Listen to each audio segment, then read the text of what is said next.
But at any rate, listen, we're just about ready for another series. We've got 2 new casters at the casting desk, and we're going to be back, obviously, for more analysis and whatnot. But we've got a TurboTabs and we've got a Cornpop, so let's toss it over to the boys.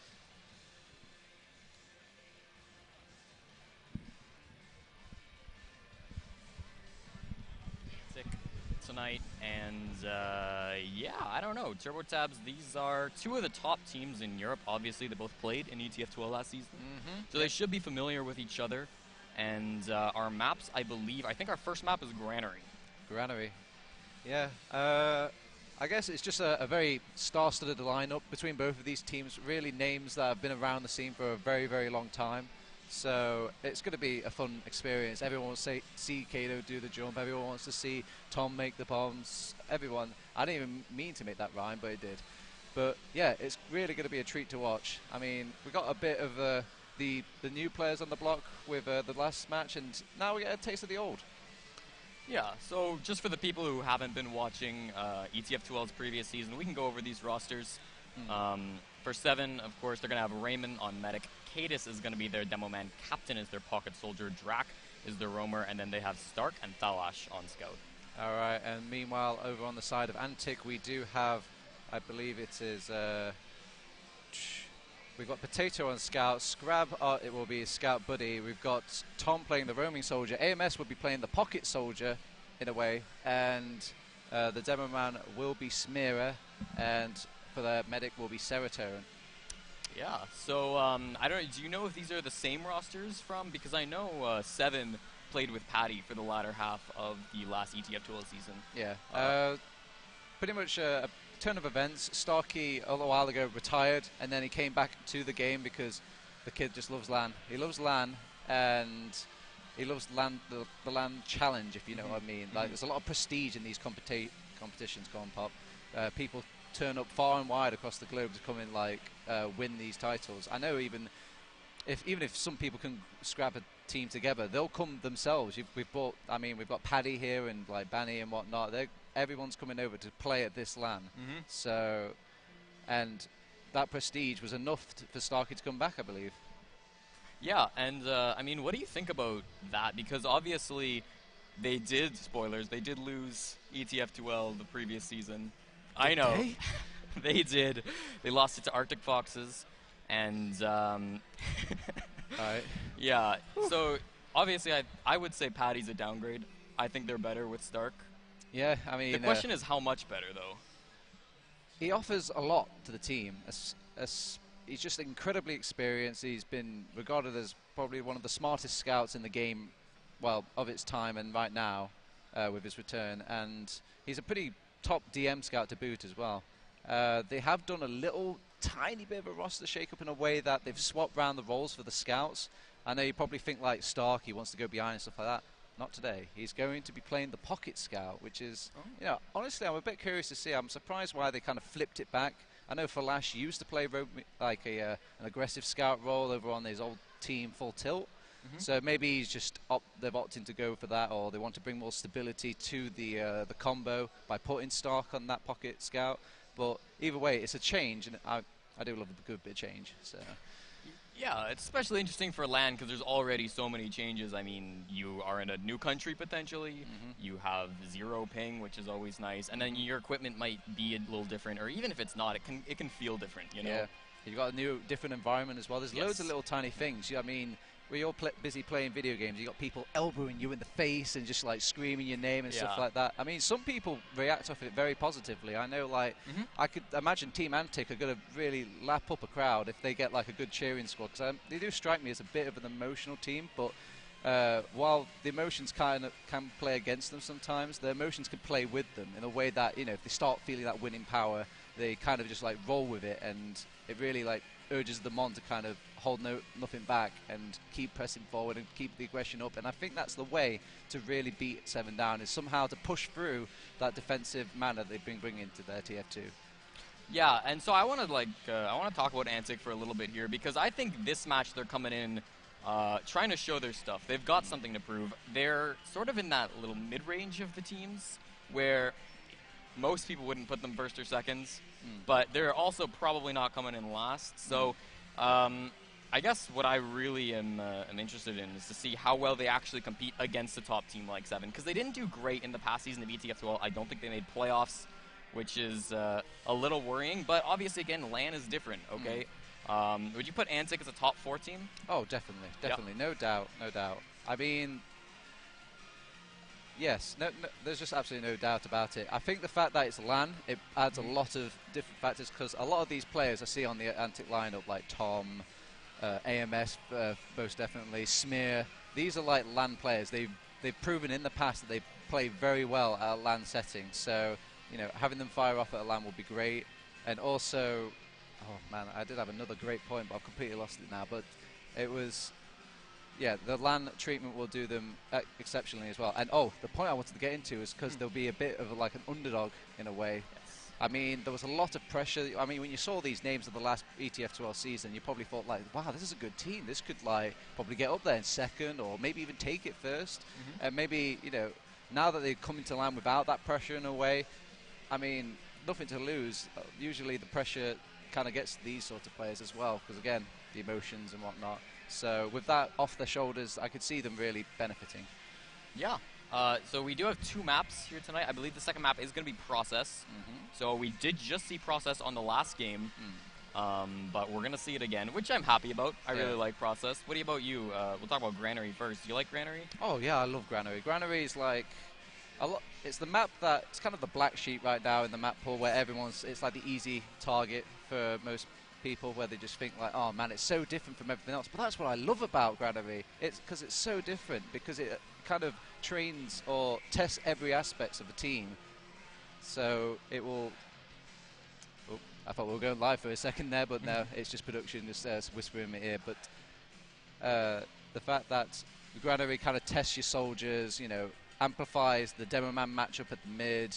It kind of slows the pace down towards the more mid game, and when it goes into the thick of a round, you know, these are aspects that I haven't really covered by any other maps, and I love Granary for that.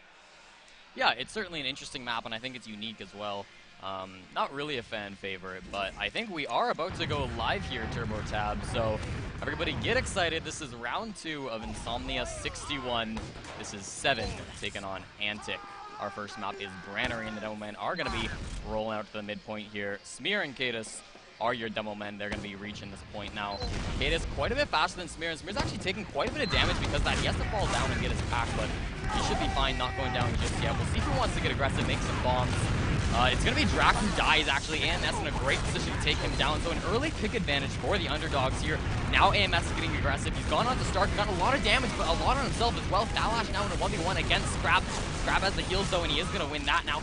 The rest of the ANTIC players are chasing Raymond and Stark out into Yard, and Raymond is extremely low. He's going to live, though. Stark gets a frag on a Tom, and this mid's going to go in the favor of ANTIC.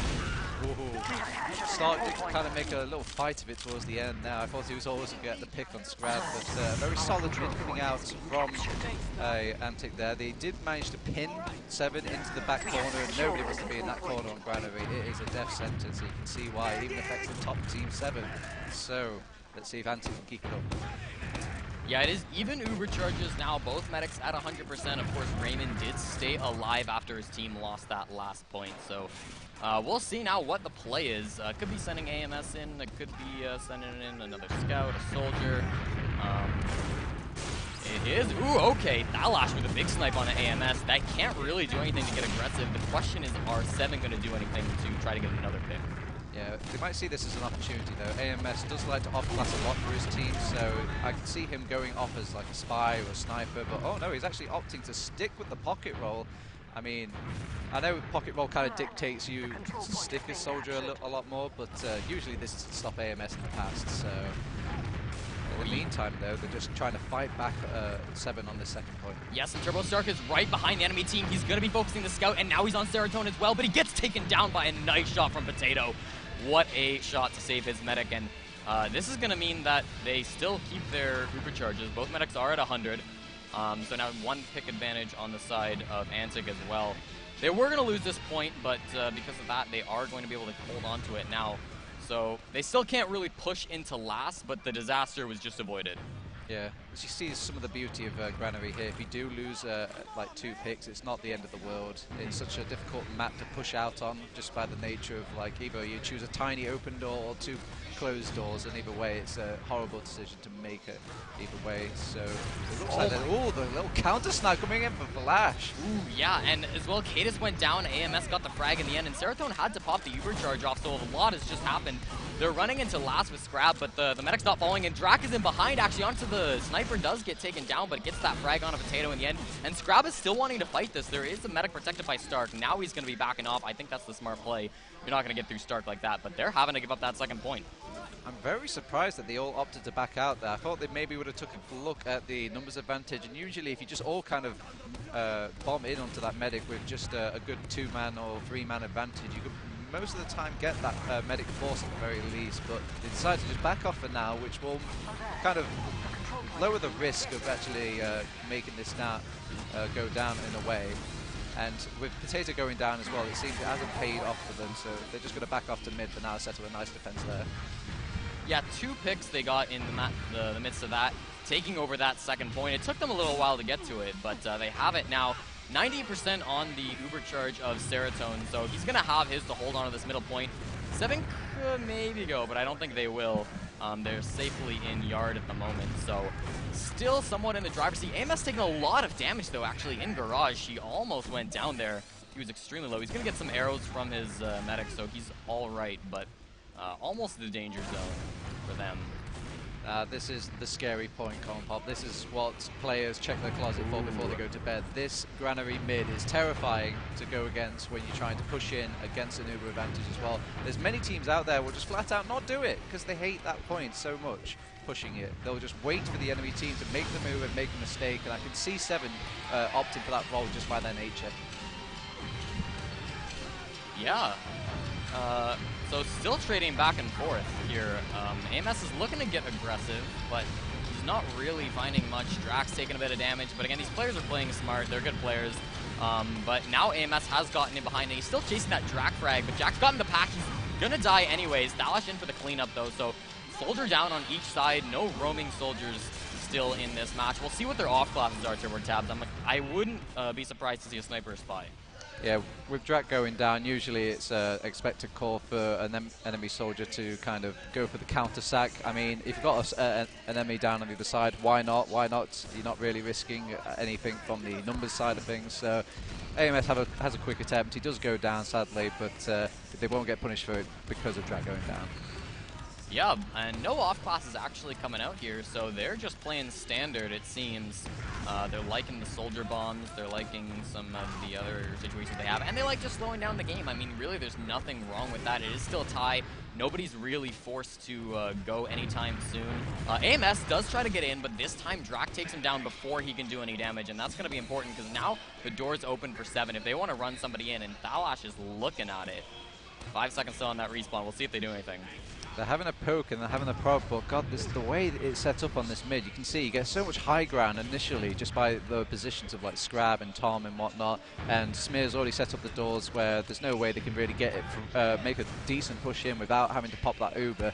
So again, despite having a player advantage, it's such a hard point to push. They're going to have to get some really good pick, like something along the side of like Smear going down or Se7en on the medic class, but other than that, I can't really see a push happening anytime soon. All right, well, it seems like the answer that ANTIC are going for is the AMS spy, so he is going to be trying to sneak in. He disguised the soldier, friendly soldier, but he's going to back off and probably go in later. He's trying to do his best Oscar impression. Oh man, he actually goes down to the spam. Oh, I was just about to say as well, not the AMS spy. It never works out, and it's holding true today. Yeah, but Captain's in now, and he's on to Smear, but he's taking quite a bit of damage. He kind of didn't get the jump he wanted, got denied by some scouts, so Potato gets the frag there. AMS is coming back up on Soldier, it seems, so he's done with the spy shenanigans, and I think that's probably a good idea. It didn't work great for him last time, but I think, Turbo, this is why we don't really see players liking this map too much. There's a lot of stalemates. Tom goes down, and that could open something up for Se7en. Just means, man, you have to get creative. Like, think, Cornpop. There must be some sort of weapon or unlock or maybe something they could abuse the time with.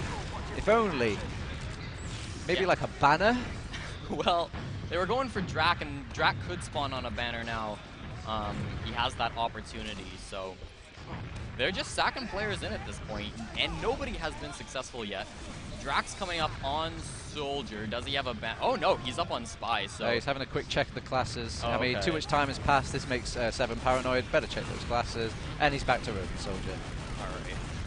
Well, Potato goes down to Stark. Okay, that's another pick, but can they do anything with it? And this is the question we're They always can't. asking. Drac would take too long to get. Oh, he's rejoined the fight now, but by the time that they make the push in, Potato will come back as Scout, and the Scout trip is a lot more, I guess, tranquil than it is for a Soldier to come back into the fight.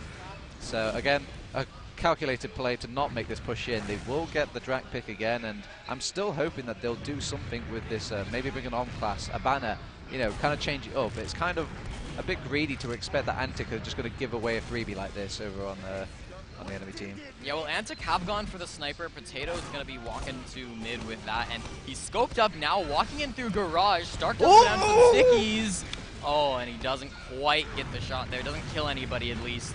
But they're still trying to push in. Of course, in Raymond, not quite dying.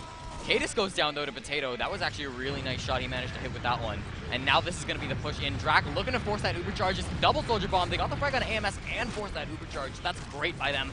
Raymond going to pop off as well, but there's only 3 players alive on ANTIC. Potato got taken down by Thalash on the flank, and Thalash is in on middle now. He's going to survive off this because everybody's on the retreat on the red team.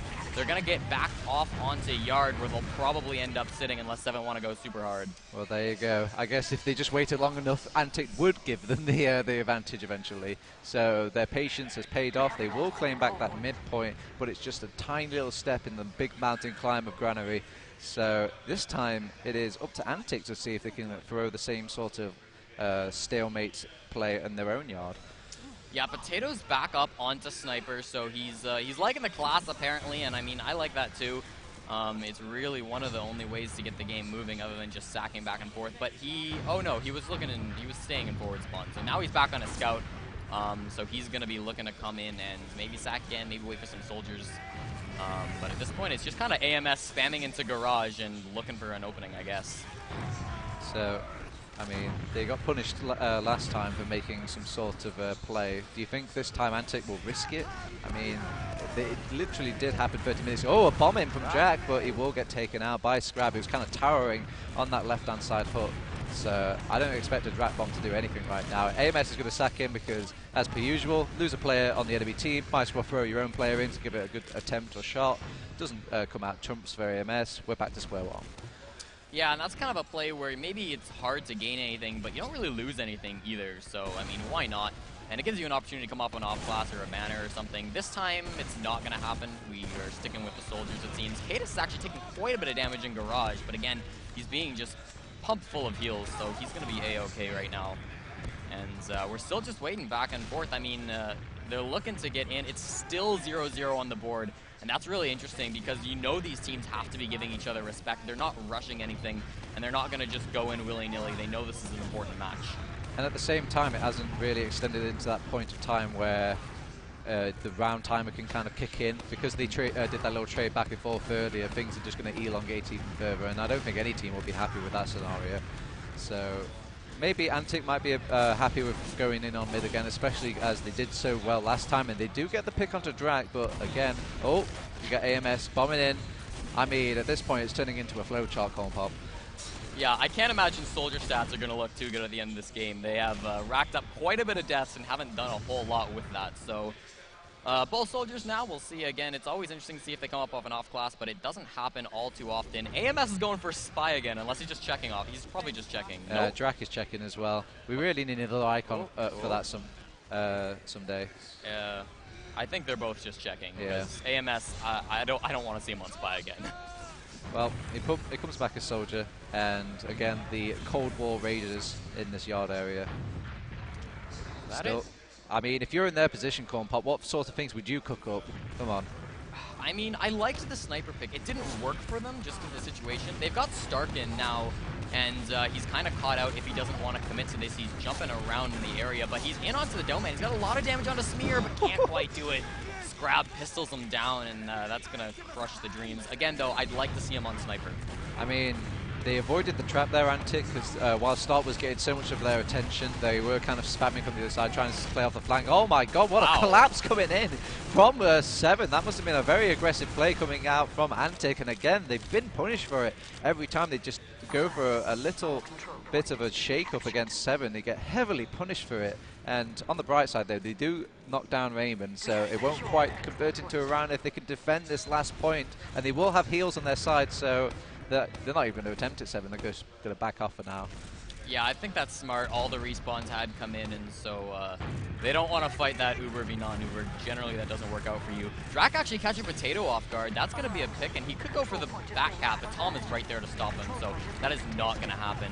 Now, they should be able to take this second point, and they really want to go fast because they're going to have this Uber charge advantage for not too much longer. So it's 40% now coming out of Raymond. They need to just keep going, keep the pedal to the metal. Now, can they get into middle with a 40% advantage? They should.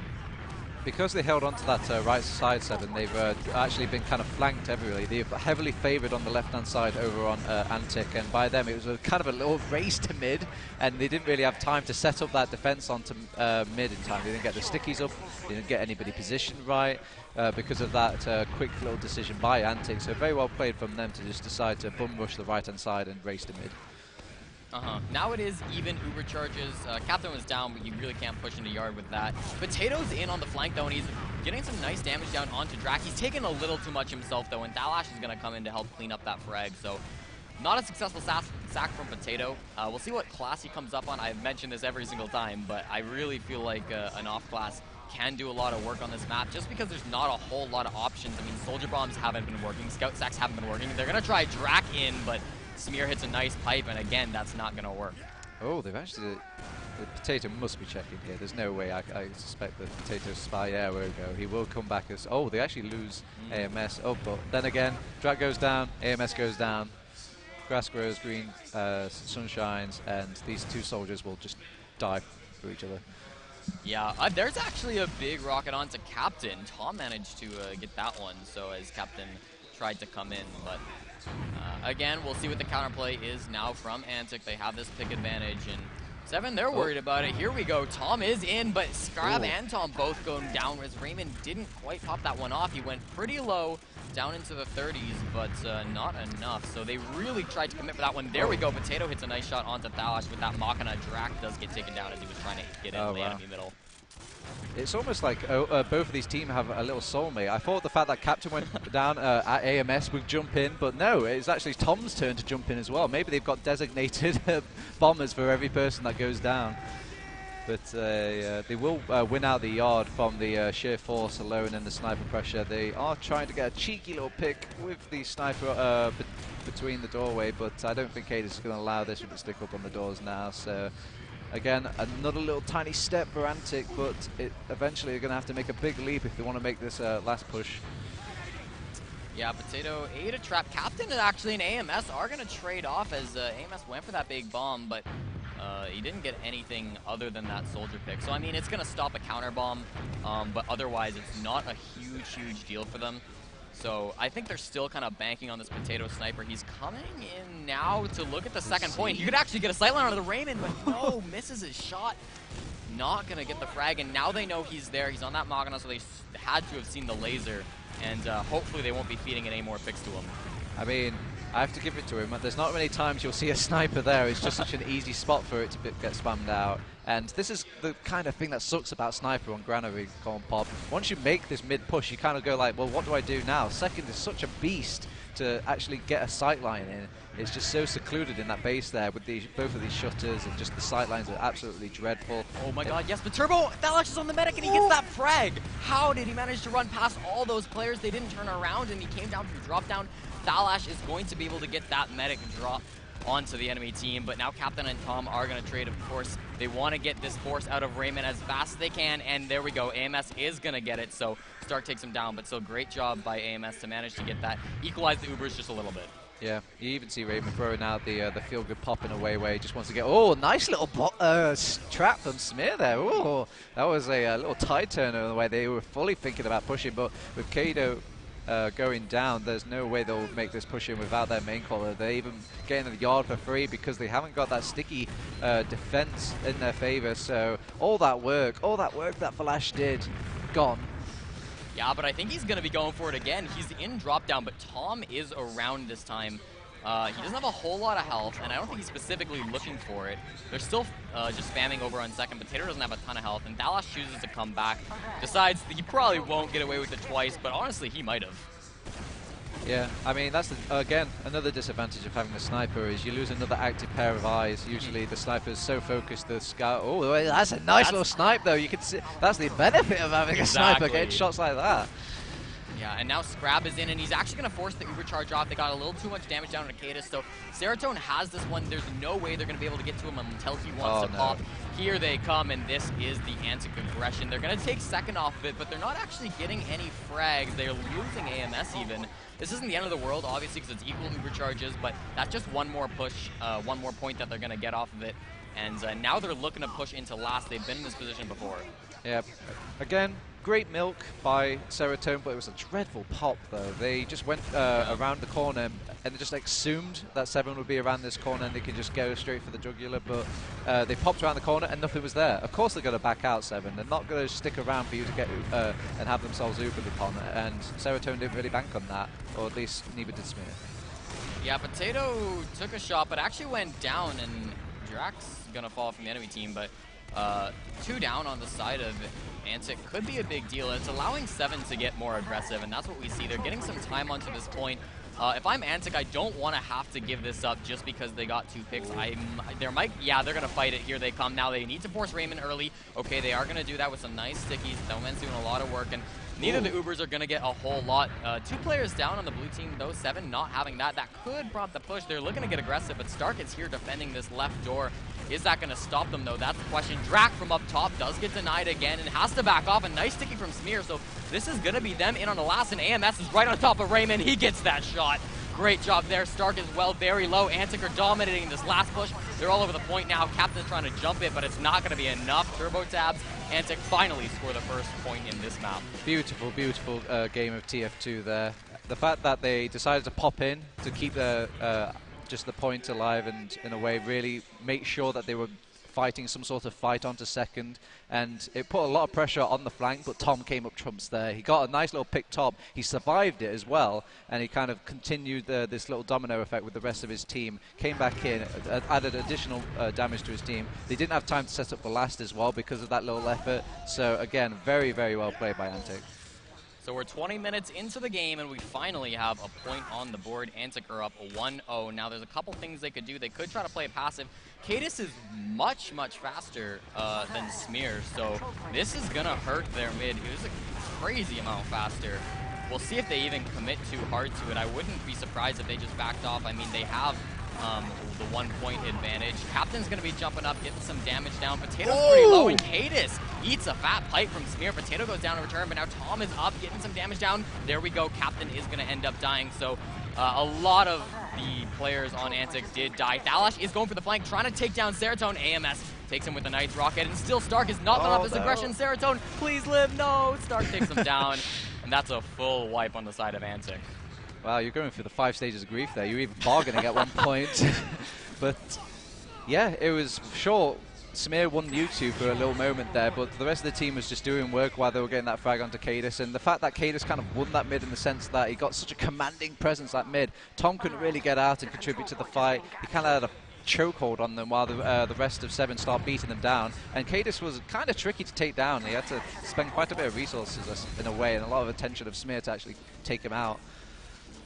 Yeah, and now the snipe almost went out, and they're going to pop the Uber charge off. They lose Captain really early, though, and that's going to hurt them with the soldier down as soon as they're pushing this midpoint. But, of course, no Uber on the enemy team, so this is their advantage of trying to push, which they're going to get the frag out of Smear. Now, Potato is in, pushing on the enemy team. He's going to get the frag onto Delman Cadis, and we see Se7en aren't doing fantastic. They got a lot of frags, but Drac on the other side of the map is extremely low. Raymond's eating some rockets from AMS, does go down. Se7en almost in the same position, but this time the scout gets taken down, and somehow they're managing to hold on to this last push. Oh, but Captain Oh, dear Lord, I could see what they were trying to do there.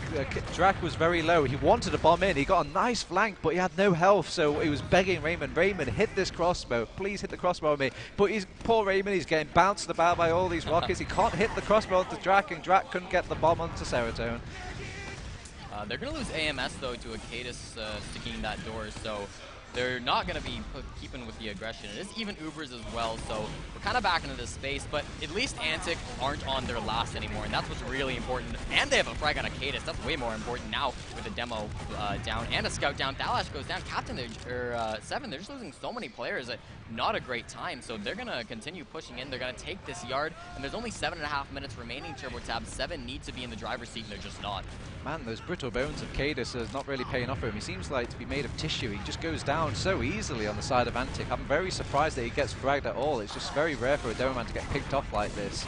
So I'm really curious to see maybe a bit more, maybe back into like the demo or the laboratory. Yes, the Turbo Ravens pop the supercharge off on a Stark, and they're pushing. Se7en manages to milk for quite a long time, but at the expense of both their soldiers did go down. So Tom and AMS, neither of them are on the field. With those 2 picks, they're having to back off to their second point, so they no longer have this positioning advantage that they did have.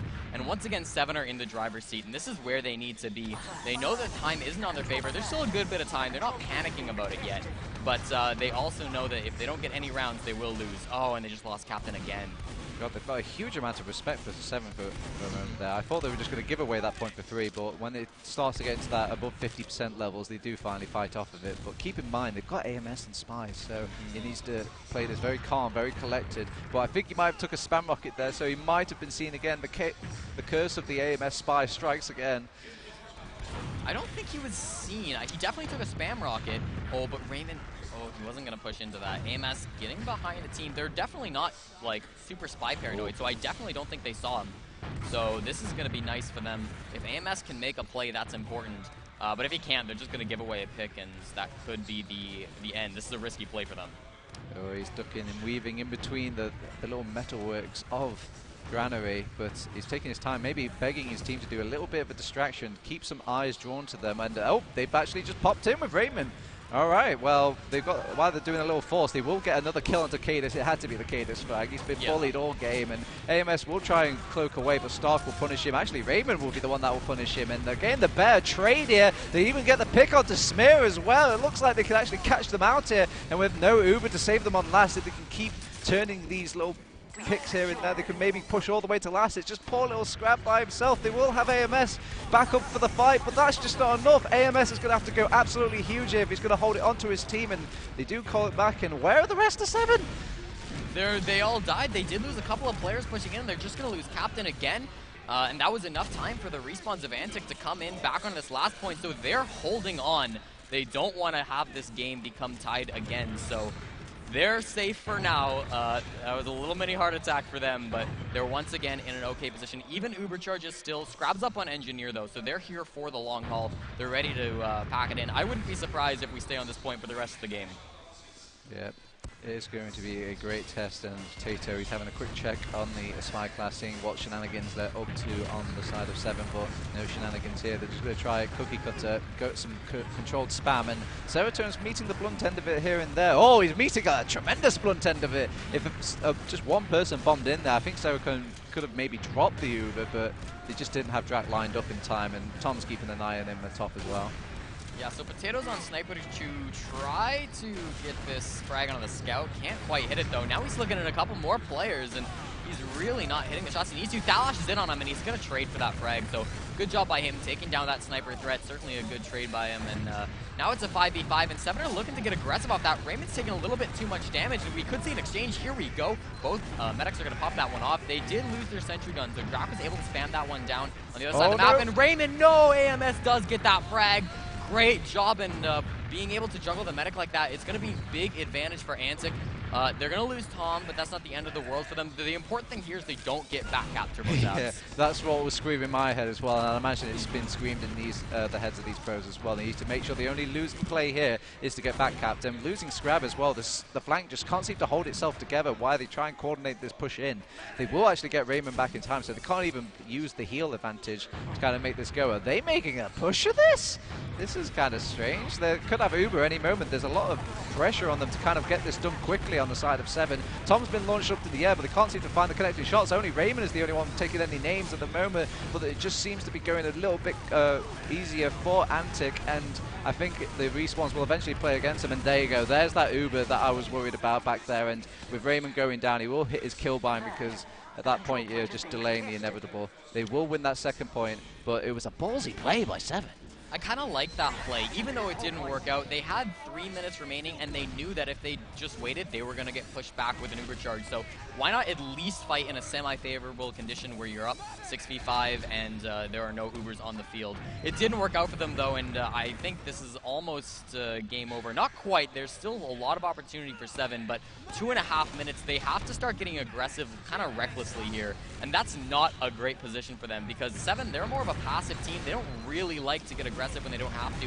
Dalash is in on the flank against a 2v1, Potato and Tom. Potato gets that frag, but the whole team is there to back him up, and now they're coming in. They get the frag on Potato. Tom as well does fall to Stark, so 2 players down on ANTIC, and they have to be a little bit more careful. They have their Uber charge, but Raymond is up at to 80%, so if they want to exchange favorably, they had to go like right now. Scrab gonna go down, but Cadis dies to the stickies once again. Oh. He's dying so often, and there's a lot of red players dying. Now they're forced to pop the Uber charge off. Serotonin got too low. If Se7en are going to get around, this could be where it is. They're going to lose Drac and Stark, so they only actually have 3 players alive. That's going to halt the push in the last, but now they have full Uber turbo.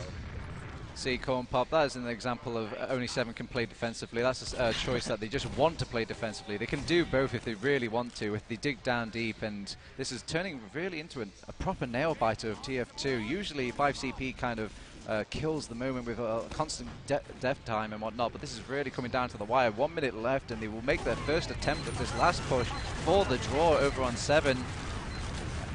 And they've got Tom up on the the heavy weapons guy right now. He's just peppering everyone down, punishing this long, slow push by Se7en. And they're trying their best to just duck and deep and dodge it. But as time goes by, they are slowly being taken out, Se7en, one player by one. And they will slowly go down unless Drac makes one huge play here, one after the other. But I just don't think he has it in at this point. Raymond is giving him some nice crossbows, though. And Drac is actually doing a decent amount. He will actually back off as well. That is sign of life from Se7en there.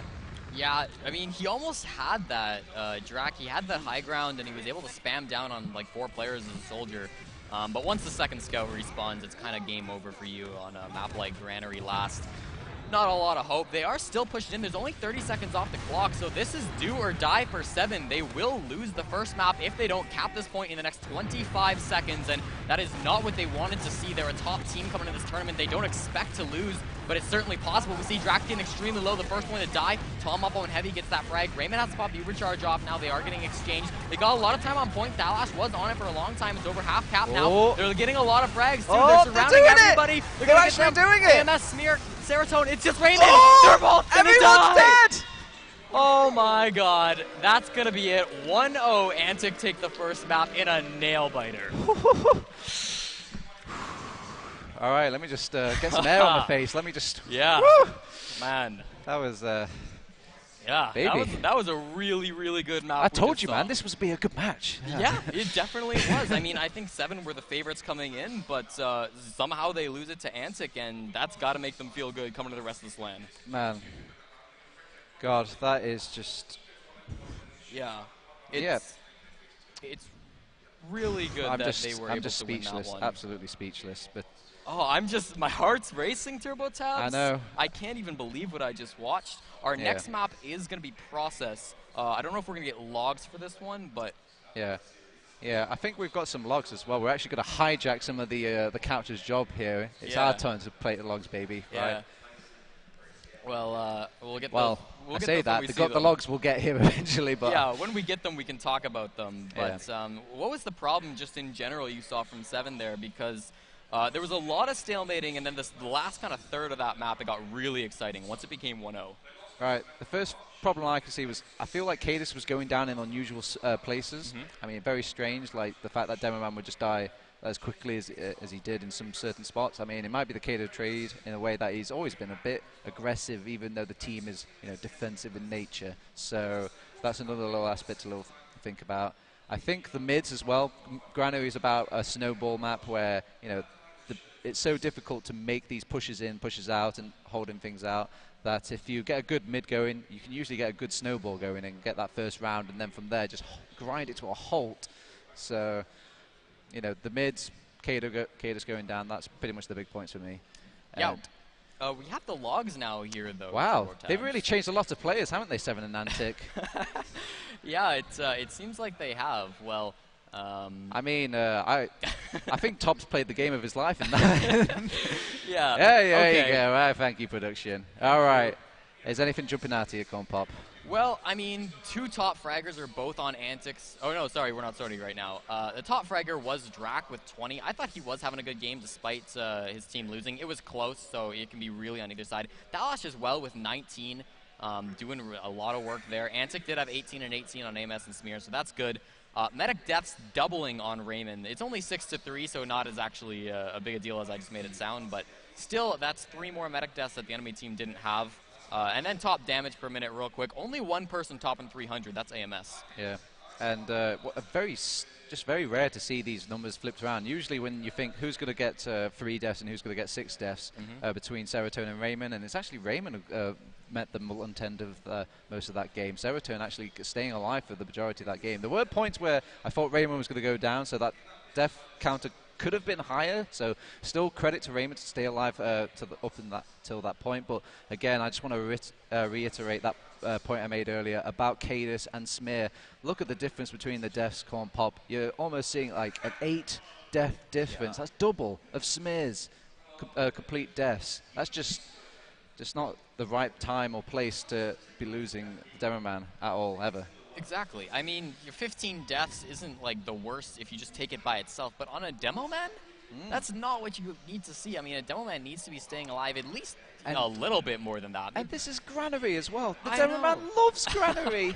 It's so many twists and turns and doors and all that. It's literally sticky heaven, and yet Cadis couldn't quite find the traps to stay alive. Well, I think that's kind of the product of LAN. When you're in an unusual environment, maybe his keyboard's different, he's not used to it. Maybe he's playing on a slightly different sensitivity. Maybe the crowd just gets to him, I mean, there's a lot of stuff, and I think that's probably one of the reasons why he didn't play maybe exceptionally, maybe why he died too much. I mean, to keep it in a happy place, the positives of this is like it is the group stage. So the fact that they've lost this map, not the end of the world, okay? It doesn't mean they're going to get knocked out. It just means they lose a point, well, 2 points if you're keeping track. So, and it's just one map as well. So again, not a big deal. Mistakes are good. Losses are good. You can learn from them. So Se7en could just look at this map and realize, oh, we'll go back. We'll change a couple of things here and there, and improve better, and then hit him when it really counts in the playoff. Yeah, and I've even heard some rumors that they have some secret strats that they're not pulling out today that they will be using tomorrow. So I don't know what they are, but I'm not worried for Se7en, is what I'm saying. So and especially coming to this second map, and that was a really close game. It's not like they got destroyed. They didn't get rolled. They just kind of played the game a little more, a little worse because they only lost by 1. They had a lot of opportunities to push in and almost won. If they'd won like 1 or 2 more crucial fights, they could have had this game. I think the fact that I'm going to assume, I don't know for certain, but I'm pretty sure Granary was the pick of ANTIC as well, and I could see why it would pay off for them in the sense that maybe they were worried about start getting behind. Even though he's playing the pocket role, he might still get behind here and there. And what a nice map to kind of deal with any sort of like, I guess, people that like to get behind. You can usually, it's very basic, easy to keep a watch on both of these flankways and whatnot. It's very difficult for a scout to just get in or get past the line or just sneak his way in because just the nature of how the chokes are set up. So I could see that, really this map was kind of designed to kind of put out against Se7en. So maybe with process now, we'll see it completely turn on its head. We certainly could, and one thing I want to kind of talk about is the mental state of both of these teams. Because obviously after that first one, you're feeling good if you won as ANTIC. Because, yeah, it was only 1-0. It's not really important. It's the first map or second round of the first map of the group stages. So all you got was points, so you might get better playoff seedings. But really, I think the main advantage of winning that, especially when it was so close, is you're going into this hyped. Yes. If you're ANTIC, you're just like, yes, we just beat Se7en. Really close. We were able to stall all their pushes. Now let's go and do it again on process. Yeah, and again, I've talked about this roughly briefly. This is probably one of the more emotional teams at LAN as well. They play off really well of like just thinking that they can do it. And these teams, these players can definitely do it as well. They have the experience, they have the skill. It's just, I guess they just need to kind of believe in themselves in a way. If you know how corny that sounds, yeah, but a little bit. they just need to believe. Well, they need to believe, and they need to keep the demo man alive. Yes. I think on both sides. That's good as well. Yeah. Okay. Fine. Keep the demo man alive, but mostly believe. Mostly believe. Yeah. Keep your players alive and kill the enemy team players. Those two, but they're secondary to believe. Yeah. Yeah. All right. Process. Talk to me about Process. Do you like Process? I like Process more than Granary. That Granary game was good. That was one of the best Granary matches I've seen, honestly. But Process seems to always give really nice matches, and that's why I'm excited about it tonight. Obviously, I don't know. Who would you say it favors? Because there's last map was very, I don't know. Granary's kind of anti-scout. It can be really hard, and it's a nice map for demo men. So this one, I think it's a little different. What are you expecting to see? Well, I'm expecting mainly to see, like, it's a lot of fun aspects about Process. It's really become a community favorite in the way that people just... I don't think there's a single class that really can't do anything on that map. I mean, snipers love the sight lines, the roamers love the little jumps that you could do, and just the way you can traverse on it. Scouts like the flank ways, the way they can really take the mids and the high grounds and whatnot. Demo men like the little, obviously, the nice, really cool rollout, let's admit. And the last is, you know, a little bit interesting. It's the similar because you've got Spire on second as well, because we don't like too much change in TF2. So it's different, but the same, and every class is enjoyed. It's like one great big picnic that everyone enjoys. Yeah. Yeah, and I mean, especially in contrast to the map we just saw, Granary, this one's a community favorite. Granary is kind of hated. This map can move pretty fast at times. Granary is kind of known for being more slow. Sometimes it's called 7 CP. Just because there's so many different ways you can stall it out. Exactly, yeah. But Process has never gotten any reputation like that. It's an interesting map. I'm really excited to see it, especially with off classes. I mean, snipers can do a lot of work, mid to second especially, but even into last, there's some crazy plays going into that one door shutter. You can get some nice shots onto the medic if you're not being pressured. Yeah. So yeah, any players you're expecting to turn it up in this one? I'm curious to see how I think the Potato Sniper, we saw little glimpses of it in the last game, and I know Potato, I've talked a little bit to him, and he's hyped. He's like, I'm at LAN, I get to play Sniper, it's going to be great. And obviously, if he wants to play Sniper on Granary, he must really want to play Sniper, you know? So I could see him like maybe blowing up in this game, and he's not really rated quite highly in the community as a Sniper, but who knows, LAN Magic, man, it is deadly. And the pings as well, it's just literally like a point and click adventure. It's nothing really you can mess up too much as a sniper if you can, I guess, find your groove. And he must have a good feeling, you know. There has to be a reason why he wants to play sniper so much. He must feel like he's been improving or coming strides on that class. And what's Se7en's answer to the Potato Sniper? Because obviously they could use a sniper of their own. Yep. They got Stark, Thalash. Thalash. I mean, a lot of good sniper players on that team. I mean, obviously the easiest answer, put Thalash as a sniper. Yeah. I mean, he's probably the biggest pedigree right now of sniper is Thalash. I mean, even despite the little jokes where he's like, oh, Thalash online, Thalash offline. But, I mean, if it really came push to shove and it wasn't working for whatever reason, they could maybe get Stark in on the going behind again, doing his old tricks. I know, like, this map I feel like you can do a lot if you get behind over on the scout class as well. So they could bring that out. And yeah, I feel like if they just play the game on this map as well, it will benefit Se7en a lot more. So I feel like if they just go with the default, if it doesn't work out, fall back on the Flash Sniper. If that doesn't work out, fall back on start getting behind. All right, yeah, I think they do have a lot of answers then to the sniper pick. We do have a few players in the server. We're just waiting on a couple more now, TurboTabs. Yeah, I mean, you got to use those breaks, man. It's about like talking about what you did wrong, what you did right in the previous games as well. And usually, if you're like an emotional team like ANTIC, you're feeling like the adrenaline and all the hype and stuff like that. And then all you want to do is to play the next map. Yes. But now you just have to wait here for Cadis to come back to the toilet, who says he's on the toilet, but really he's probably talking with his team about how they should improve this and that. And oh no, now his mouse doesn't work. Now we have to wait for that too. But I mean, everyone's entitled to a break in a way, and I think it will make for the healthiest TF2, not just like having things just be a storm straight out of the gates. So yeah, I'm trying to think like what would, despite we knowing that they had an emotional like head start over on ANTIC, I'm not sure if that's enough to still win this against Se7en. What do you think? I don't know, especially on a more traditional map. If this was Se7en's pick, which I believe it was, they're obviously feeling it. They obviously like this map. But I've heard we're starting now. We don't have all the players in the server. It is 6 and 4. They must be playing 6v4. You know, that's the way it is. 6v4. Pretty much, they just went over, climbed over the tables and chairs, and just socked him in the face, and there we go. They're down on AMS. They're down on who's the other player missing? Smear as well. Yeah. Those are the two big players for that last game as well. So what a key picks in real life by Se7en. Yeah, now they're definitely gonna win. I don't think we're actually going live right away. Maybe they're gonna get in soon, and then we'll go live. But I think if you're Se7en at this point, you can get up and go for a walk or something. You know, just clear your head. Maybe just like practice boxing or something. Keep the energy going, you know. Just keep your blood flowing, because otherwise you're gonna just get completely out of your mindset if you just let this loss drag on you. Because the last thing you want is to not be playing on top of your game for this map. God, look at that HUD, Cornpop. It just looks beautiful, doesn't it? Look at all the primary weapons changing. That's amazing. I know.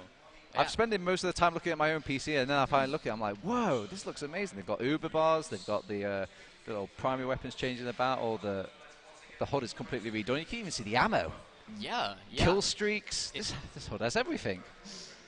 I hear the announcer counting down, though, TurboTabs, and I think that actually means we're ready to go live. So here we are. This is map 2, round 2 of Insomnia61. It is Se7en versus ANTIC. ANTIC took that last map 1-0 if you're just joining us now.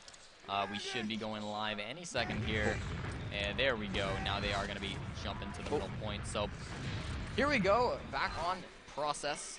Smear and Cadis are going to be your demo men, rolling out, getting to mid as fast as they can. Cadis, again, here quite a bit faster than Smear, denying that pack as well. Smear has to back off and wait for his medic before he can get some health. That's going to allow Drac to come in now, get in through IT. He's going to meet Tom, though, and losing that 1v1 trade. So already down a soldier, going for that flank, and not going to work out for them. Now ANTIC have the advantage, and they're just backing off. Cadis, or yeah, 7-1A this. Yeah, very methodical play coming out from Se7en there, realizing that in the grand scheme of things, losing a run with that early and with the positions that they had, there's nothing they could really do on a map like Process, so they will just back off the mid. But you can see why the Cadis rollout is called the Cadis rollout after all. He did make it there first, even though they both technically landed it. It was just the Cadis one was just a little bit better, and you can see the bit of a chokehold it had at the start of the mid as well. It's a shame that Drac did end up going down. Yeah, and now most of the ANTIC boys are in sewer. They're backing off now, deciding they don't like it over there, which is good because now Cadis is trapping that up, probably for nothing, but we'll see what it eventually pays off for. Even Uber's on both sides, so again, there's no real rush to keep it going at this point. You can slow the game down, and I kind of like this decision from Se7en. When they backed off, they didn't overcommit. Just play your game, you know? You can continue to sit around. You don't have to go for anything risky. You didn't in the last game, and it kind of didn't work. But still, I mean, if that's the way you like to play, it went really close last game, and with map advantage, it could go close again. Man, Cadis is not giving them any opportunity to actually make this jump in at all. Every time AMS flutters near that choke to maybe go for a bomb or a little bit of a trade or something like that, he just gets met with at least 3 pipes to the face. So he will back off for now, but eventually someone's going to have to try and make this move. Yeah, Drac was looking in through IT, but he got spotted by Tom, so he wasn't able to go for that flank. I don't know if he would have. If he saw an opportunity, he probably could have. Potato's up on Sniper, though. Did he run all the way back TF2. They're like, he might have. Regardless, he's going to be looking for a pick, looking for an opening on his team. Now he's trying to get up on this rock, TurboTabs. Yeah, I'm going to have my camera on the potato cam. Let's see if my hype has given him just... Not really seeing anybody right now, just waiting patiently. Any second now, Cornpop. And, ooh, AMS does die to that Cadis trap I mentioned a little bit earlier, but Potato makes a shot onto Cadis, doesn't quite kill him though, and now Captain's in, looking for an opportunity. He's just gonna get out though. The shot's fired at him, but it's not able to land that frag, so AMS going down, the only one in the midst of this. They're still trying to get aggressive, regardless of not having a soldier with that one. So, yeah, they're still sitting back and forth, and Potato's still up, and he's still ready to find somebody. I mean, while Potato's not exactly getting a pick right now, he's still causing pressure. The fact that it makes these players stand in places that they usually want to be, it's still doing a little bit of work here and there. And maybe you can kind of sync this up. Actually, Potato's getting bum rushed a little bit at the chokeway, but they tried to maybe bait him Flash a bit there with both of the soldiers stacked up with him. And they might get the pick onto him. There we go. There, the bait is worked. Hook, line, and sinker. They will get the Flash pick, and hopefully this will allow a little bit more room for Potato to kind of work, but he can't seem to find anybody. Yeah, unfortunately a scout pick isn't really enough to push off of. He found Stark actually, but can't get the frag again. Now he's looking at Captain again though. He can't land these shots that he needs to get the frags. But he's sticking on it and he's providing that pressure. Eats a bit of spam, has to back off to the pack and to his medic. So he's safe again, and Se7en can rest for just a moment, but not too long because Thalash is going to eat a quick body shot. Yeah. Again, it's a little disheartening in a way that you get a pick because of the sniper using him as bait, but because you've got a sniper, you can't make your push because you're down a combat class. Stark will get picked off, however, at the chokeway. And oh, there was a nice headshot potentially onto Cadis there, but Potato just can't seem to find his mark. Yes, and the Ubercharge has actually been popped off TurboTabs. It looks like Se7en decided to go with that, and they didn't really get a whole lot. I think AMS bombed in and forced it off, so that's going to be 100% Uber advantage. Captain wants to make that. Not Serotonin's so low. He's holding on to this Ubercharge. I can't believe it. He was in single-digit health, but he's playing so far back, and that is a medic with balls of steel. Sadly, those balls of steel are all over the floor because Captain wrapped all the way round again and killed him. So, c'est la vie. He did survive the hardest part of the entire thing just to get killed by Captain that they knew was behind, by the way. So if they were keeping track of it, maybe if communications was a little bit better on ANTIC, that wouldn't have happened. Yeah, AMS jumps in, and not a lot of players alive on ANTIC. They're 3 at the moment, sitting on second. The other 3 are going to have to back spawn on last and run to this point. So Se7en could certainly take some ground here if they want to continue getting aggressive. They have a huge Uber advantage as well, so this is looking like an easy round for them. They're going to get Scrap as well, and Potato and Tom, Cadis and Stark are just rolling over this team. They're already on last. Smear is trying to back off. AMS is jumping in to force the Uber charge off, but Serotonin goes down right to last. This should be a point for Se7en. They're all over the point. They're keeping everybody in spawn. They're just not capping it right now. Finally, they're on the point, and Se7en are going to take this 1-0 much quicker than the last map. Jesus, Cadis, have mercy. Those poor men have families and lives. They just farmed them, really. They were all kind of bunched up at choke, and there was just a nice little bit of follow-up from Cadis, and he just kept holding that W key. He found an additional pick. He kept Smear out from making the, I guess, the initiation onto that last defense as well, and he got the pick onto Serotonin to maybe take out that safety net towards the end as well. Very nice play coming out from Cadis, and nice of Drag as well to kind of set up that initial serve for Cadis to slam down. Ooh, and Smear's just messed up his rollout, so Cadis is going an interesting route as well. So Drax actually the first one into mid. Interesting there. He's not going to do any crazy bombs right at the start, but now all the players are here into this middle point, and we'll see what they want to do. Who wants to get aggressive first? Captain jumps up, and Stark is running across that point, but nobody has committed to anything just yet. So they're still running around. We see Se7en are the slightly more aggressive team, and that's going to pay off with some damage onto Potato, but they lose. Dalash was going for that. Nice pipe by Cadis, also gets scrapped, and at this point it's a 4-on-4, but they managed to push Se7en back, and Raymond's being jumped on by AMS. Ooh. What a shot. Takes him down. Cadis and his soldier friend trying to do everything they can, but ANTIC are going to win another mid.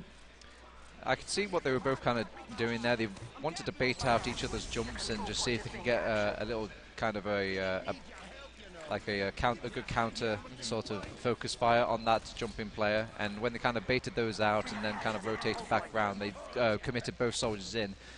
Sadly, to ANTIC's benefit, AMS and Tom's bomb was just a lot better, a little bit more synced up in a way as well. There was a lot better follow-up from AMS, and the positioning was just a little bit worse over on the side of Se7en as well. Seemed nobody wanted to go to second point at that point. Finally, ANTIC start capping it, but they have 100% Uber charge going up against just under 50 for Raymond. So this is looking very similar to last round, but the colors are swapped. They pop it off now running through this right-hand side. There is a level 3 sentry gun they got to take down. Drak is trying to jump back to his team, and he's going to get a frag because of it. Smear just got that gun, but without a demo man, this is going to be a hard point to push, and they're actually choosing just to back off TurboTabs. That was a failed Uber charge if I've ever seen one. That is very, very strange to watch as well, and what was even stranger was the sentry gun spot, but I mean, there's a little skirmish that happens in like the lobby area. TurboTabs. Oh wow, I completely slipped by me. Oh, wow, yeah, Potato ends up going down, but Stark got that frag on him. So once again, the Uber charges are going to favor ANTIC, and that's important because that means that they can retake the second point if it gets capped for them. It is. There we go, getting taken down there. They're going to be pushing back onto it. Watch out for Drak, though, because he's got other plans. Meets Tom, wins that 1v1, but now he's too low to actually go for a bomb. So decent trade by him in the end. Se7en are still wanting to push this, so they're coming out at this point. They have the one pick advantage, but Scrab is going to last. Watch him now. They've got some time on point. He's got to win a 1v1 against Drak, but Drak's not even looking at him. Thalash comes back and manages to find the frag. So not going to lose and not going to tie this point up. Good little check by Flash to make sure that that back cap didn't go off. I think if Drak was met alone on the last point. Serotone's so low. Oh my god. Oh, get 2 frags, and there he goes. How did he even hit that shot? Thalash with the pistol from, I think, really far away is going to get the medic pick, and now even got the bonus. Oh, nice little pipe coming in from Smear there to deny Drak the greedy pick onto Smear. But yeah, it was just they're getting a little bleeding kills from ANTIC. They seem to losing players constantly, one after the other, and it's just losing them points quicker than anything I've seen in all tournament. Yeah, Se7en are pushing into last with 100% Uber advantage. They take down the gun very early. It was not high level. Still no players down just yet, though. Captain thrown back, and they've got a lot of time on point. Cadis is just standing on it. Finally, they push him off. They get the frag with that Scrab. Takes him down, and Drak feeds in. They do get the frag onto the medic, so if Raymond can stay alive, this isn't a huge disaster, but he's so low, backing off. His team's getting the frags. Doesn't matter. Potato and AMS both going to go down, and there's only 2 defending players. Ooh. Captain makes that one. Smear, can he take down 4 players? TurboTabs, not with that attitude. Nope, not at all. I guess with Serotonin going down, they just played off the heels, took their time, and you can see the smart play is paying off extremely well for Se7en, who leads up 2-0. You got to feel pretty comfy at this point. Yeah, this is, I mean, this is most rounds on the board we've seen all game after that first map, so they now have a decent lead, and ANTIC just really haven't been looking their best in this one. They look so different from what we saw on the last map. Last map, they were very even, and ANTIC just managed to edge out that win, but this time, Se7en are coming in hard, and they're not letting ANTIC have any fun. All right, I'm very curious to see which demo man actually turn up to mid in time. It actually will be Cadis that turns up to mid. Where is Smear? He's just decided to walk to mid, it looks like. I mean, if you can't beat him, why race him? So he just takes his time about entering the mid with a nice full health instead. It looks like they're going a little bit more aggressive on the side of ANTIC, and they're trying to take the fight over. Tom will be the first one forward. He does get the pick on the Stark and some good damage as well. He needs a little bit better follow-up from his team, however, and Scrab is there to kind of follow up, but gets caught in the crossfire. And they just can't seem to finish any of these kills, and they're just getting it crossbowed up by Raymond as well. Very, very, very well done by Se7en to kind of just keep kiting them and rotating these players out and getting a nice little buffs from Raymond here and there. Yeah, AMS had a really good shot to get onto Raymond and get that kill, but couldn't get it in the end. He got taken down a little too early. So Se7en continuing with their dominating fashion. They're already in on this last point. Cadis is sticking up the spawn door. The gun's already died, and now it's being reeled back up. It's a first level, but I don't think it matters at all. Tom's going to try to stop this point. He's going to get the frag on a Captain, AMS does, and now they're still trying to defend this, and I think it might actually go their way. They are down Drak. Numbers, and look out for Drak. He's up top. Gets sent back, though, and now with Potato going down, Se7en are slowly grinding away at this, but it's working out for them. Oh. Finally, they stand on the points, and they're running away with this game. Kept my eyes so fixated on Drak there. I felt like he probably could have got the pick onto Serotonin, but in the end, does it really matter? They got 3 rounds on the board in the end, so I mean, at this point, what do you do on the side of ANTIC? You must be feeling devastated. Yeah, you can tell that that break between the 2 maps really halted their aggression. I mean, it must have hurt their mindset. as we're coming into the 4th mid fight already. It's only been 10 minutes. We very could see this go to rounds. Of course, if they get 5 points before the enemy team gets any, it's Cadis flips up his rollout and he has to go computer. All right, well, that's once again going to send Drac to the first person to mid. He gets that medal today, and they're going to be spamming across the point once again, looking to get aggressive. And I mean, Se7en, they are feeling pretty comfy at this point. They got some damage down on AMS, which is nice, but he's sent back. Scrab actually can get the first frag onto Drac, so that's nice for ANTIC. This could be their turnaround, but it's not over yet. AMS is going to get bombed in, and we see Se7en are all jumped up, or yeah, they're going to lose this mid, it seems, as Cadis went down, and with only 4 alive. They don't want any more of this TurboTabs. Yeah, Captain might get caught out in this sewer area as well, and he will finally get picked off.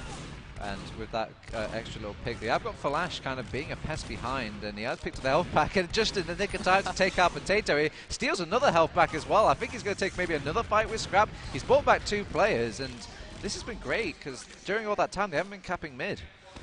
Yeah, exactly. That was such a great play by Thalash. Even got a pick for it, which he probably shouldn't have, but gets it anyways because he's Thalash. And yeah, now they're going to send AMS in, maybe? No, that was the bait. It's actually Tom who's going in and almost got something there. But Cadis goes down to AMS with some combined spam. So a demo man pick is a really big deal, especially when Thalash is spawning on Sniper, because they could work with this. They could push in. It is even Ubers, both at 100. And they're going to send AMS in to try to force off Raymond, but Raymond holding on. I'm surprised they just didn't all kind of blob up at that choke there and just decide to push forward as a unit, because, I mean, with the demo man down, he can't really punish that blob. But they instead opt to just throw AMS in, hope they can get the pick onto Raymond. I mean, he does have an Uber charge, but they've got their own, so I don't know what they were so scared about. But, I mean, who knows in the end. In the end, Thalash is still on Sniper, and he's looking in through IT. There's nobody really over there, so we'll have to watch for a little while before he sees anybody. But I guess that's the play from Se7en. They're waiting for something. Here comes Tom, actually, bombing aggressively. He's focusing down Stark, but Captain takes him down. He really didn't get anything with that bomb. Yeah, it's really hard to kind of make this initial jump in for the choke, because you can't really go too high because of that little barrier around the top area. So it makes your bombs so somewhat low sometimes when you're trying to just get on top of the medic, and because most of them hold on that spire, it's very hard to actually get the high ground that you want to get for that medic with the soldier bomb. Yeah, there goes a pick from Thalash on the AMS. He was kind of caught out anyways. He wasn't really in a position to get anything. He was a bombing soldier, so not a super big pick, but still, I mean, it's good that he's starting to hit shots. You want to see him warm up in a situation like this, because Sniper's going to have on days and off days, and often on LAN it's an on day, but it seems like not yet. He hasn't hit anything crazy. That one body shot was his first, and I don't think he even played much Sniper, if any, on the last map. Yeah, but the fact that they picked up a Sniper, it does inherently like slow down the game as well, so they're not really too interested in pushing right now on Se7en. They might push now that they got a 3-2-man pick, and that was played off the fact that they wanted to chase that sniper kill really badly, and with just a couple of crossbows and a quick heal from Raymond, it's like it never happened, and they're making the push in. Oh yes, Se7en gets forced right at the end of that. Captain bombed in and got a lot of damage down. They're going to get the frag on a Stark as well, though, so 2 picks already with a supercharge. They could make something out of this, but Scrap gets caught out, and Tom destroyed up in the air. Does force off Raymond in the end of it before he finally ends up killing himself. But Smear gets Thalash in the end of that. Watch Cadis all the way thrown straight into middle point, thrown up in the air as his dead body flops up about. So AMS getting that frag. Now it is a 4v4 still at the moment, but I think the momentum is in favor of ANTIC. They're coming into the second point, and they're going to get, well, sorry. Yeah, but they're going to lose Potato right at the end of that, too. Oh my god, did you see Raymond's health there? He was on like 2 HP and he still somehow didn't die in that position. What is life? What is going on? That shouldn't work. No, but I mean, now you've got Se7en on their last, so that's an accomplishment by itself.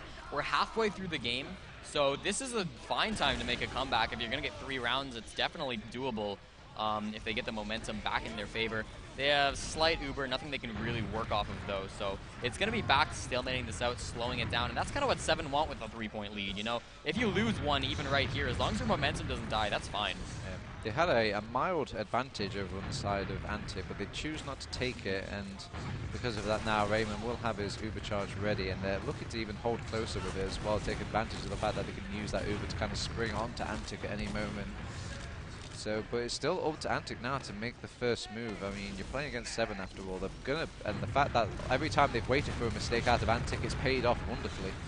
Yeah, well, there they go. They're going to find Thalash, who was a little out of position with not a lot of help. AMS did a good job bombing in onto him, so with that one pick, they can do a lot. It's going to be sending AMS in, and Raymond's forced to pop that Uber charge off, so an excellent coordination and a good bomb by AMS. They're going to get Potato with his Uber as well, but again, I don't think that's the end of the world.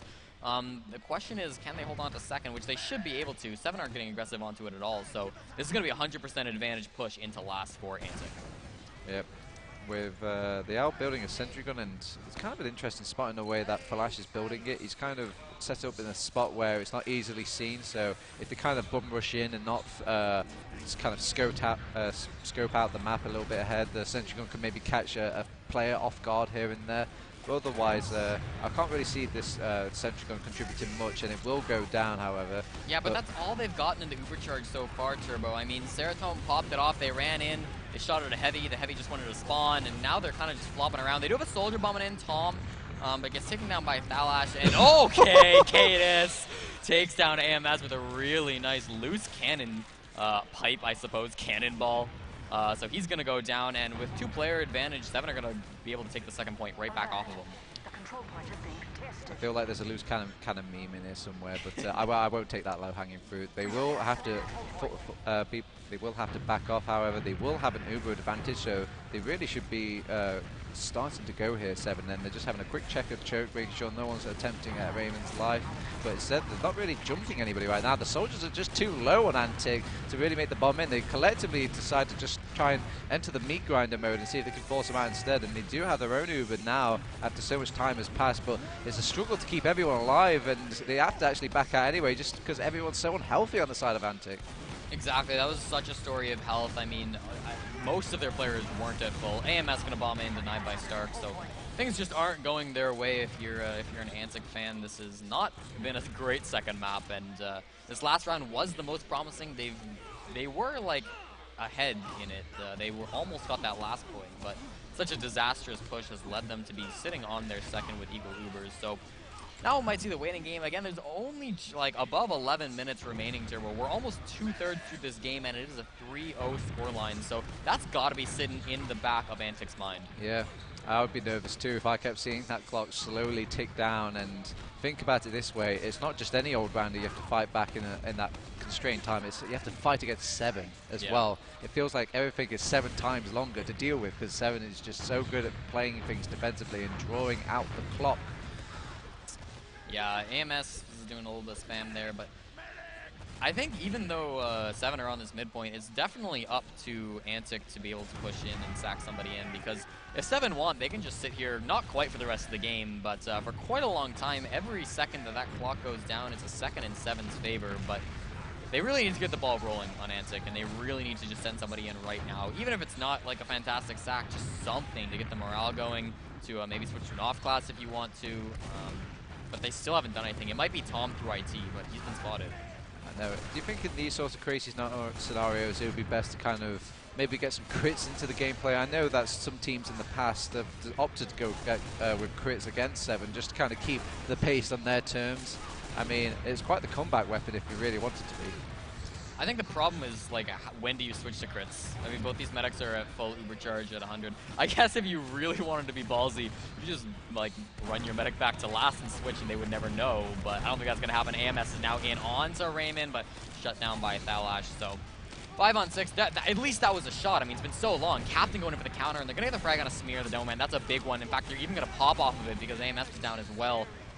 They get the counter pop out of Se7en, and they're just going to run away. So I kind of like that play. We see they're all running back ANTIC. They don't want to have to fight on this second point, and they risk at this point being down 4-0, and this is not what you want to be doing if you're trying to make a comeback.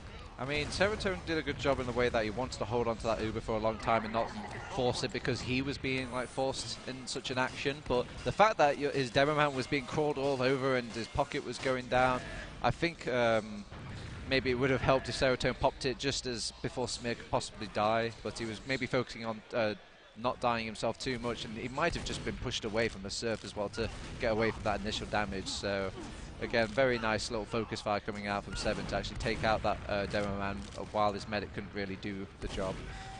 Yeah, and you can see AMS is already kind of poking in, looking to get aggressive. There's an interesting gun spot by Scrab I just want to mention, just like in front of that point. I'm interested to see how that'll actually be received by Se7en if they struggle with that point, because I haven't seen it very often. Smear's going to go down, though, and not having a demo man certainly means you're about to be pushed into on last, so this is going to be Se7en coming in now. They're looking to go through the right-hand side. They should have spotted that out. Oh, maybe they're not. No, they're still sitting around. They lost Flash on the flank Yeah. very, very early. So they will decide to back out because, again, you know, waiting time is happy time for Se7en. They've got 3-0 up. They are more than content to kind of grind out the clock, park that bus, and high-five each other on the point.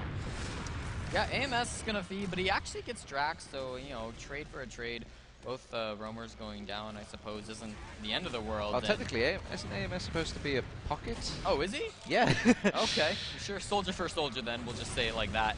Tom might be caught out of position. But you got to say, I mean, they have to push out a last eventually, or they're just going to lose. Yeah. Well, back to the drawing board yet again. Yeah. And every time they go back to the drawing board, it's just another clock ticking away. I can't just, you know, iterate it enough. This squeeze is really, really binding now over on the side of ANTIC. They've got to make things happen, and it does suck. They do have AMS behind, however, and Potato goes down to the Flash Sniper, and he's actually come back as Spire. That's how he got down so easily. Oh, he's fluffed up the stab! AMS, not like that. He got the pistol kill instead. What? Okay. Oh my god. All I right. didn't see that, but well, yes. mission accomplished. However you get it done, I guess. Yeah, that was interesting. He managed to get that one. Now, only AMS. we can see them push out. Awesome. Only AMS. Apparently, only AMS. If his spy plays are going to work, it's going to be with a revolver, I guess. So here they come. They're going to lose Potato very early to some stickies and Thalash. That is not great, but as long as they don't have to pop, that's really what they want. Se7en has taken some spam. He's at about half health. There's no real back cap threat, so they don't have to worry about that one. But now here comes the bomb in by the soldiers, and Captain's going to get the frag onto Smear. Here they go. They're finally popping it off, and this is what Se7en wanted. But can they catch out Raymond? Yes, they can. AMS gets that frag, and with that, they're going to keep their uber advantage TurboTabs and get the second point. I mean, I like milking Ubers as much as the next guy, but I kind of like keeping my demo man as well, so usually I want to make that trade. But Se7en, for whatever reason, wants to hold on to that Uber, and he's just letting his team die very slow and painful death, and it ends up in this kind of situation. What happened? They were in control of the game for just a second. They're still here, but they're going to be Uber disadvantaged slightly. Thalash hits a shot onto Tom. So I think they're going to hold on to the second point just because there's kind of a lot of dead people at the moment. Everybody's respawning, so we're going to see things slow down, but it is a crits creek playing out of Se7en. This is just what you were talking about, TurboTabs. Yes, I do love a good crit squeak. In 6 minutes, I think that's doable. Oh, Drac! Oh my god, he was just on a Se7en, and AMS gets sniped by Thalash. That's got to be the end. I mean, I'm not going to call the game right here because there's still 6 minutes, but that hurts. Man, they didn't even get to turn the page to Plan B there. It just kind of came out and went down in a puff of smoke. I mean, what do you do at this point? There's only 5 minutes left on the clock. As soon as you took a step forward with the crit squeak, you ended up going down, and they could probably make this push onto last as well because they've got the Uber charge ready and raring to go now. They do trade a couple of players here and there with their own snipers, and they have opted into pop, and Flash has actually gone down as well. This is actually working slowly in the way of ANTIC, but Drac is doing his best to kind of push people off that point. Cadis' turn now to actually get on top of there, but everyone's gunning him, and Captain just isn't in the fight. Raymond wants to get out of the fight, and they're all gunning and chasing after him. They actually have found Raymond, but he managed to link back up with his scout buddy again, and Captain just died for the cause there to make sure that Raymond could get out. Yeah, Stark's actually been pretty aggressive, and Se7en's pretty weak. I wouldn't be surprised to see Se7en get aggressive onto this medic. That's exactly what Drac's doing. Can't get it, though. Piped down by Smears, so he went for it, TurboTabs. Yeah, that was close. Super possible, but couldn't quite hit those rockets. Well played to Se7en to make sure he dodged that out. He didn't really take any damage during the bomb as well. It looked like a pretty good bomb, solid bomb from Drac as well. So, seems good. Ooh, there's a big trap actually here on the middle point, but it's okay. It's down now, so no more problem there. But yeah, this is gonna be the middle point. I want to say this is the comeback, but the time is not on their side, and they're gonna lose Scrab to a big body shot there. The Raymond pops Uber charge off, and Thalash is gonna go down. It was the crits that came out from them. Thalash, though, the only person they're gonna get, and they just lost 3. I know, man.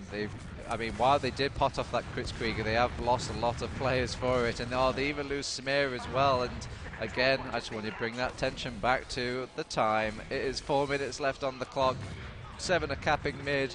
I don't think you have it in you anymore, ANTIC. I just don't see it possible at this point.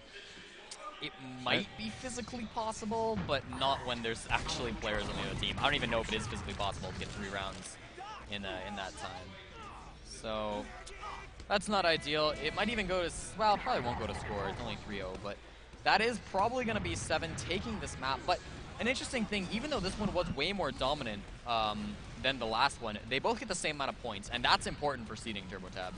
Yep, they're just going to have one little huzzah with this Ubercharge, and there we go, into the mix. And poor AMS, he's come back as Spy again, and he gets killed in good AMS Spy fashion. Serotone's even going to meet the blunt end. Will Tom go down as well? Most likely. Another round onto the board for the Logs. Maybe we might even see a 5-0 Mercy rule invoked. Yeah, we totally could at this point. 3 minutes, that's more than enough time to get one more round. But as I was saying, I mean, it doesn't matter if you win 1-0 or 5-0. That's still the same going into playoffs. A tie means that you're both going to get 2 points from this. So every map you win is worth 2 points. And if you tie a map, there's no golden cap. You just both get 1 point. So, I mean, yeah, they're going to go down on a low note. ANTIC are, but they shouldn't be too sad because on paper, they're even with Se7en. Yeah, and also another thing on paper as well, it's the group stage. Exactly. Losses are good things. You can just look back at your demos, just do better for next time, improve. Losses are good in the group stage. It's the best place to do them. Yeah, especially because you're getting so much information on the other team that you're probably going to play in playoffs. Do well. That's a nice pick by Drac. That was stylish. Yeah. It's always fun to see the skill stick come out. At this point, you know the players are just going for it because they know it's over. AMS is on Sniper. I just want to see if he gets it. Yeah, he's going to get Cadis. That's pretty good. Would be on Cadis as well. Oh, he gets another one with Thalas. AMS! Why did you not go on Sniper instead of Potato? It's a shame this doesn't matter because he's actually hitting a lot of good shots. Finally, Captain takes him down. But yeah, Se7en are going to win that middle. And I think at this point, they're kind of just thinking about their next game. It is the trashiest of trash time. 4-0 and the clock just won't give up, and neither will ANTIC.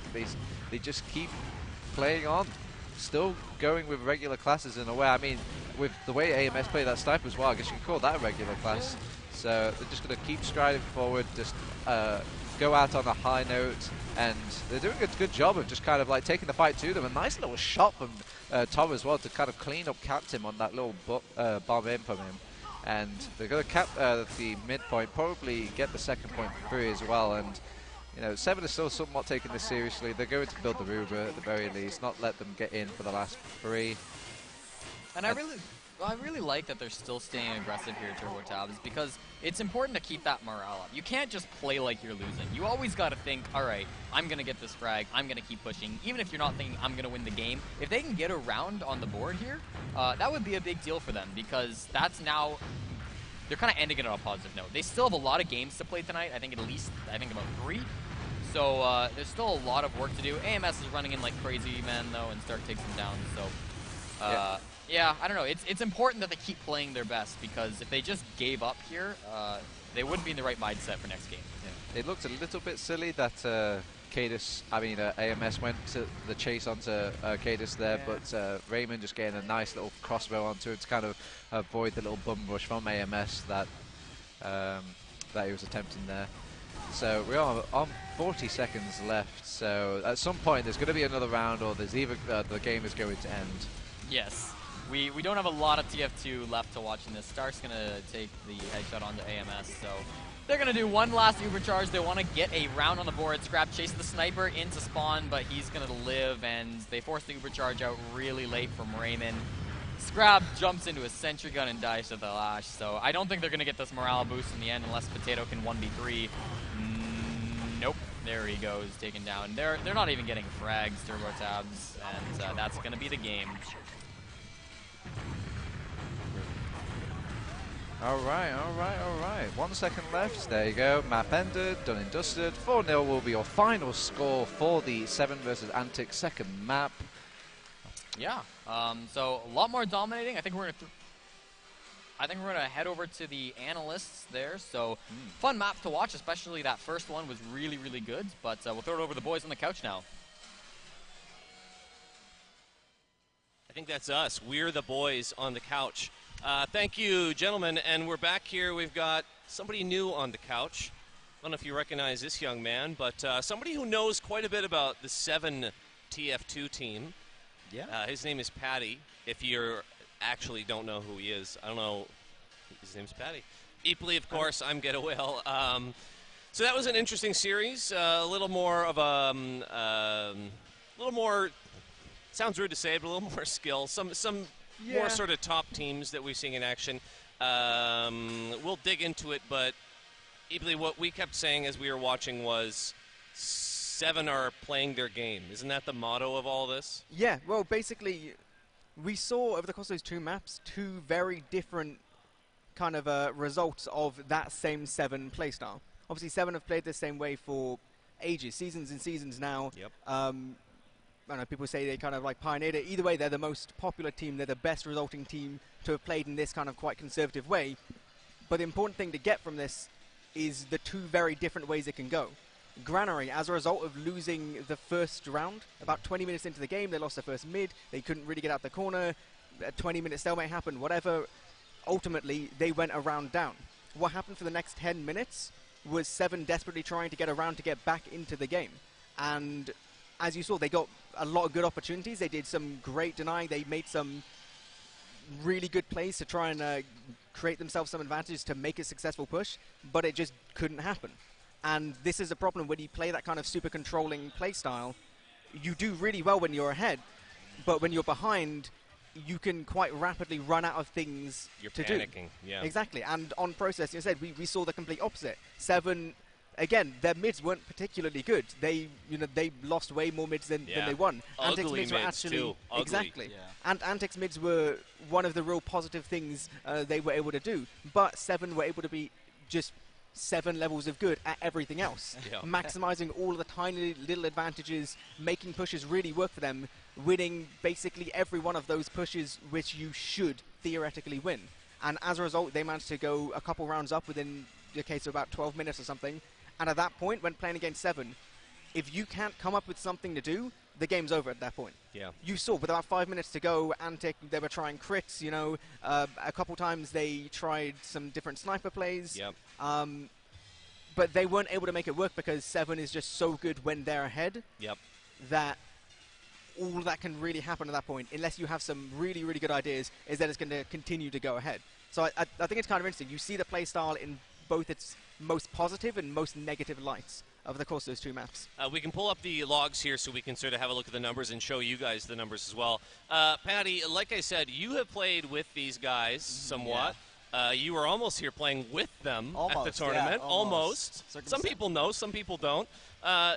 It is all about comfort zone, though, isn't it, with Se7en? I mean, that's their big thing, isn't it? That they're, if they're in the driver's seat, it's all great. Not to sort of reiterate what Eepoli said, but, I mean, wouldn't you agree with that? We were chatting here on the couch about it. Pretty much, like, the thing with Se7en is they're really good at just playing their game. Essentially, when they're in their game, like, and they're having that control, I mean, I know not to reiterate, but in a way, that's sort of the story of this game, is that they play their game, they play the control, and when they're comfortable, it's really hard to, like, catch them making big mistakes or anything like that, because their go-to move is usually going to be, like, unless there's 100% or a 98% like chance of whatever they're trying to do succeeding, their go-to is going to be send a player in, switch to a sniper or whatever, and so they don't take risks when it's unnecessary, and that's why they're so good. And you had some interesting insight when you came over here, because again, as you've played with them, you were talking about the comms, the team comms, over the headsets and whatnot. Did you want to talk about that a bit? Because you said, there's obviously a big difference. Last year at iSeries, Se7en were playing not with Cadis. They had a different demo, and Cadis was coaching and sort of doing that role, but he's back now playing on demo, and you were saying there's a big difference to that, right? Yeah, there is. In general, they're just like a quieter team, and they don't really like, you won't hear a lot of noise from them. All their players in general are really, really quiet, and it's kind of Cadis is the mastermind. And but I think personally, from my experience, that having one person have all that fall on their shoulders, it can lead to at times that, you know, like, certain perspectives are lacking, and then, you know, you need the comms from other players. And in general, they are a pretty quiet team, and I think it can be a weakness at times. So yeah, I do think that if other players spoke up more, perhaps like in those situations, especially like in those situations when they're down, It's important to sort of have all that feedback. Yeah, all that feedback, because you got to, as a caller myself, you got to build that picture of the game that you're playing, and where things are and whatever. And so if you miss a single comm, like it can kind of start snowballing. Spirals, yeah. We were saying, yeah. We can pull up maybe the log of the first map just to look at that as well for a moment. In terms of that first map, I mean, there wasn't a whole lot that we wanted to pick out. It was just kind of same old story. I think there's a couple pretty interesting things to mention on process. Yeah. A couple specific plays which, even though some of them didn't work, it's important to mention. One of them was Potato sniping. The difference between ANTIC having a sniper and when we saw Weeb Tunnel Tactics earlier. Weeb Tunnel Tactics would go get a sniper, more or less hope for the best, send him in. He'd try and, you know, make the ridiculous play. You know, 90% of the time that's never going to happen. Basically, exactly. Yeah. Whereas with Potato, they gave him hills. They started taking position in IT. They'd take position on choke. They'd try some different things that actually make it happen. And even though it didn't work out, it's important to mention this is the difference in how a team operates. ANTIC have more ideas about how they want to work with their off-class, whereas these lower teams, they get an off-class and then just more or less hope it's going to work things out themselves. In terms of Se7en, we say it was a classic Se7en game in terms of kind of scoreline, in terms of, you know, the overall numbers of the game, but also in terms of specific plays. There was a lot of very, very clear, obvious kind of Se7en plays which they've done maybe 100 times, which you can mention. There's the classic push from lower IT with Uber advantage. You're pushing onto second, you move through lower IT, your demo jumps out lower, he stickies anyone caught in rollout, and you saw there was one situation where Cadis did that, and I believe took down Serotonin and at least one other. Yeah. It's the kind of classic Se7en play which they've done so frequently, and yet it still manages to work. I would have thought at this point, if you don't expect this to happen, like, you've got to be getting the message after a certain point. The entire idea of that strategy is that you can lock your the medic out of rollout. If the medic is anywhere other than in rollout, like literally outside the doorway, then That's to a it. degree it technically fails, because it's about being able to maintain that Uber advantage and the hills advantage. So in terms of like the Se7en play style, it was very kind of regular for that kind of thing, but in terms of the specific plays, we did see a lot. In terms of just general context for the game, I think it's important to mention very recently Se7en swapped their scout roles. Right. Thalish is now on the aggressive scout role. Stark is playing pocket scout, which I know you said definitely is a very interesting change to make, considering the Se7en formula has been so heavily based around Stark being able to create advantages from seemingly nothing. That was what Stark has always just been so incredibly capable of doing. Yeah, exactly. But you were saying you didn't really disagree with the change as a result of that. Well, I personally think that I think seeing Stark on the flank is kind of an asset, and I told it to Stark himself, is that I think it might be a detriment that they lose that sort of the playmaking of Stark, and instead of having him or lose the playmaking of Stark and putting him on the combo. It's just because, and we were saying earlier, is that, you know, you'd think, like, it's such a common thing. You expect it. Stark's always going to off-class. He's always going to be making the play. And so maybe, you know, it can be seen as a weakness. And but you still got to beat it, is what we were saying. That's what teams are struggling with, is they know what's coming, but they still have to beat it somehow. It's something that's always in the back of your mind. And, and, you know, at the top level of the game, you know, even, like, faltering a little bit in your mindset and thinking, oh, could Stark be doing this, and then, you know, Roamer comes in that split second. and you're the medic, Yep. and you're thinking about Stark being spy, Yep. and then you can easily drop to That's that roamer or get yeah. forced, and so I think it's an asset having him. Yep. However, obviously they have shown that they're still pretty strong without him on the flank. Yep. And obviously the Lash is a very good sniper, so he can always do those kinds of plays. But yeah. Yep. It's getting loud in the NEC. Yeah, I know. It is. Party time. We're about to throw to a break here, but I'm going to give you last word, Patty. Do you think these 7 guys, like, are you cheering for them all the way? Because I think there's somebody here at this event that you just want to see lose, a North American player in the tournament. I don't know about want to see lose, but I'm definitely cheering for Se7en. Yeah. I kind of, in my short time playing with them, I did bond with them as a team. But I'm definitely cheering for them. And I personally, I think that if they get their stuff together, I think they probably will end up taking it. Cool. But, yeah. Fair enough.